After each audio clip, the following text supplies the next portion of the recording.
Whoa, here I am, video again. Yep. It's funny, until you hit the button, you just don't know if it's really going to be a video or not. And all of a sudden, it's showtime. And you show up somehow.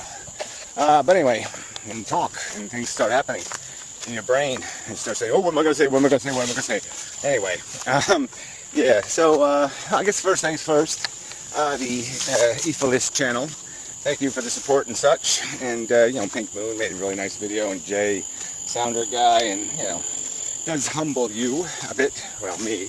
And you kind of wish you could do that more regular, like actually cheer somebody up with bad news. The bad news of life being futile and stupid. But it does sort of work that way, because there's a sort of, I find it charming, almost beautiful sometimes when somebody's eloquently talking about the futility, because it's almost they're giving it some respect. They're respecting the pain and the suffering. They're not doing it in this stupid, oh well, you know, some people lament, then they do that, they pull that old, oh well, God works in mysterious ways, or some kind of balance bullshit, or, God, a mouthful of hair is no fun, or it all works out, or, you know, and you're just like, oh, God, you mean you're going to keep doing this shit? And so there's something very comforting about the idea that, oh man, we could actually be counting this down, you know. Oh, God, get rid of all these bats in the human belfry. You know, this Poestian nightmare will end. I mean, even Stephen King nightmare. I don't know how you know, I mean, a modern version of it, I suppose. But I mean, yeah, I mean, this is sloppy, messy shit. But anyway, there is a sort of, you know, gratification in a kind of, this is comforting. Not only to be not the only one, and to have somebody who can understand what you're saying and what you're feeling, but just, I guess it sort of takes the pressure off. There's some ease of the mind and ease of the worry as a little glimmer of hope starts to sparkle inside your little gut somewhere, wherever the little hope sparkler is. And yeah, that's sort of a good feeling. So anyway, yeah, I wish I could do this shit more and actually cheer somebody up. It's kind of a weird concept for me, but yeah, it's fun when it happens, but it's hard to do. And, you know, unless, you know, I'm just being an asshole. I mean, sometimes that's all you need to do is do something, you know, hit yourself in the head with a stick and people are happy. But anyway, you know, and I just don't go for that just because I'm trying to be a philosopher and shit. You know, and it just hurts your credibility. Yeah, a little bit. But anyway, it doesn't matter, I suppose. Anyway, to the subject. I watched a Fred video, and as Fred often does, it provoked thought. And then, yes, it wasn't one of the cow videos, although they were a little bit charming. You know, a little longer than, you know, cow videos should be, I suppose. But it was kind of neat, the little last one there where it bowed at the end. But, you know, it does depress you a little. You just watch these bags of milk go walking by. Basically looking at Fred like, you got a candy bar, man? I could really use a candy bar. You know, you could just hear the cow saying something stupid like, what the fuck are you doing? You got anything for me? But anyway, yeah, cows are disturbing. You know, I really like cows, but I mean, they're just, it hurts your brain trying to get inside it. You know, mind melding with cows, that would even blow little poor Mr. Spock's mind, I think. It would hurt somehow. Because cows are fucked up. But anyway, that's a whole different subject. Anyway, he was talking about, a little annoying on his new channel, you can't view his uploads on the channel page, you know, in the little blocky icon way. And, yeah, so unless you're subscribed, you really can't access his videos. But, you know, whatever. So anyway, this one I saw on Blip, I think. So he was talking about an alternative to antinatalism, which would basically be a kind of cloning or an immortality through mind transference. So, you know, he made it more elaborate than I think it needs to be. But you basically create a body, a zombie body, and transfer yourself into it at some point. You know, through some sort of means, we would transfer our identity into the zombie body, and it could be of any age, realistically. So you could be like a 70-year-old man living in a, you know, 10-year-old kid, which would be a little bit awkward, probably. But it does raise all those kind of questions. Like, wouldn't that be bizarre if you didn't know whether the 7-year-old you were talking to was actually a 7-year-old or really 700 years old and just playing 7 years old? Yeah, it'd be interesting.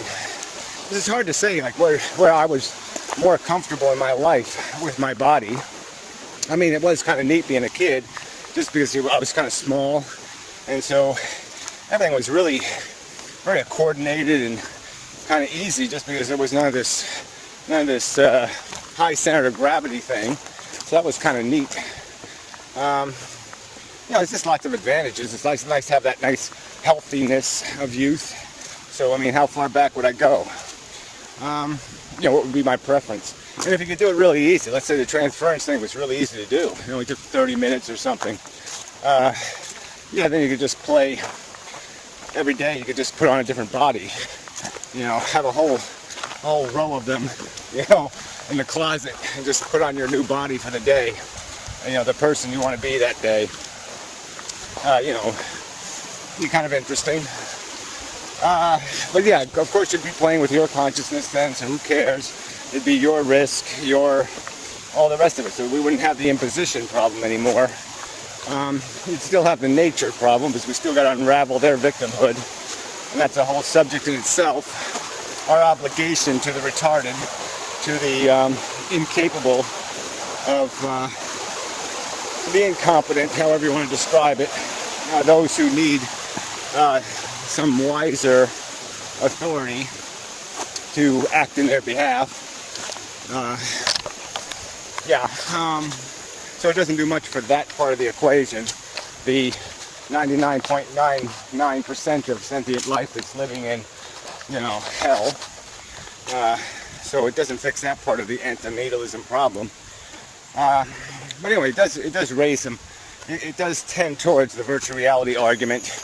And of course, once you're able to do this mind transference thing, you'd certainly be able to do all kinds of other manipulations that would be probably quite conducive to the idea of implanting your consciousness in a medium that's plugged in, to synthetic materials, add-ons, holograms that are real, stuff like that would make it much more fascinating, challenging, interesting.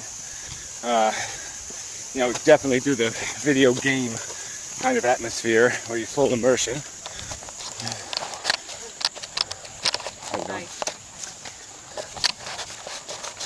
And that would have its benefits. But again, this is all to entertain a notion of need. Like, we got to keep doing it. And something I've sort of discovered over the last month or so is that it's just really weird how this, your hunger, your passion for something can be transferred or just kind of cut off in kind of simple ways. I mean, it can still exist, like you can still be hungry, but you can need less interesting food, for example. Or, even the relationship thing. I mean, I found myself in kind of a weird position. I don't want to get into that. But the point is I would have thought, like, if the same circumstance came up 5 years ago, I would behave completely different than I'm behaving this time. And it seems strange that, there doesn't seem to be any difference in who I am or how I react physiologically to the idea. It's just psychologically, I'm not as glued to it. I'm not as needful. And so, I'm not jumping at an opportunity. And that seems just so bizarre. I mean, really bizarre. And maybe it's just because I'm sort of resigned to a part of life, to this end of life idea. I know I'm only 51, and it's not like I'm, it's not that I'm, it's not like I'm dead or near dead, but I just have a sense of it. I have a sense of doneness, and that sense of doneness has kind of permeated my psychology.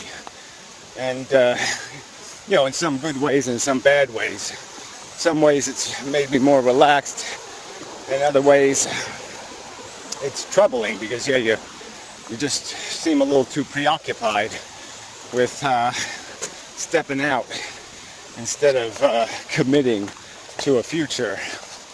And, that's kind of, it's sort of destructive not to live for at least another year or two, to make no plans for the future. Anyway, the whole point I'm trying to get to is that this wanes, this sense we have of importance in things changes and can change, I guess is the word I want to say. That it can change. And that what you thought was incredibly important, it can seem trivial and meaningless, given a different time and circumstance in your life. And you have to be conscious of that. That, why would you even want or need to inject your consciousness into another, animation, and to play out some of these rituals and these games again? Just don't you sort of know how they're going to turn out? I mean, realistically, do you really think if you got to live out some of those dead fantasies, if I had a second chance, I'd do this and that? Do you really think you would? Aren't you really going to end up just being the same person and probably going to make similar choices?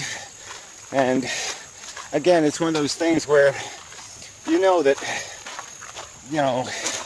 it's only through a kind of ignorance that you were able to be so caught up in anything. Because you didn't realize that, it's just not going to last. I didn't have electricity for 3 days, and it was really uncomfortable and irritating. Now it gets back on, and I'm kind of, grateful. I'm kind of aware of the fact that, this is so much better. But it lasts about a day. And then a day later, I'm like bitching about everything again. Everything's right back to where it was. So it's just completely worn off. This heightened perspective I had, this heightened appreciation. And that has that sort of rings true for what we think we want, what we think will satisfy us. And the bottom line is it won't, because there's this deprivation game that has to be played. And that's what it's sort of feeding on. I guess that's another point I sort of wanted to get to, is that anything that cuts at the deprivation, cuts at the desperation, like being more relaxed, kind of diminishes in a weird way. Not in a weird way, in a very, it should seem obvious to us, but I don't know why it isn't. It wasn't obvious to me. There's slices at what you can derive out of it, what you can gain from the experience, how much potential it has to really rock your world, so to speak.